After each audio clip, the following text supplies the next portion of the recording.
This is the largest tornado in recorded history, heading straight for storm chasers desperately trying to escape. In just a couple of minutes, this monster would become one of the strongest, most infamous tornadoes in modern history.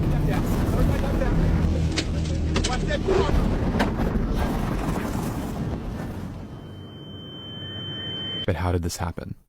An EF5 tornado just went through Moore, Oklahoma, leveling multiple neighborhoods. The large Oklahoma City metro is left in shock at the devastation. May is an active time for tornadoes in Oklahoma, but nothing like this could have been predicted. One thing about the weather, though, is that it stops for no one.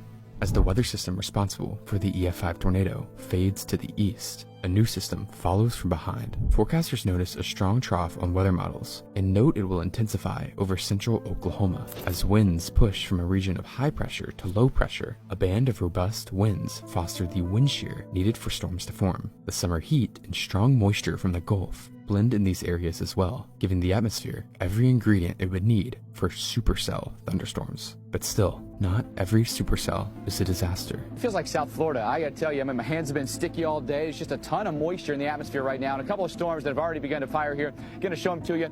Off to our north here, this is one that's gonna head toward, we believe, Cashion. You can see a well-delineated base to this. So we're gonna have to position ourselves in a way that lets those storms slide by us, where we can kind of avoid the larger hail cores, because they've already put down some big hail. Hundreds, possibly thousands of chasers have chosen today to chase storms. I mean, it was perfect. Right in the middle of Tornado Alley, summer had just rolled around, and a huge tornado had just occurred in the exact same area, enticing chasers with the prospect of another potentially historic event. With the risk directly situated on central Oklahoma, storm chasers needed a good place to sit and wait while still avoiding traffic from the huge Oklahoma City. To the west of the Oklahoma City metro, the town of El Reno presented itself as the perfect target for chasers, with the El Reno area packed with chasers. At 4:30 p.m., a blip on radar appears, and then a couple more. With the extreme instability present, or available energy in the atmosphere, these blips are quickly going to turn into monster supercells.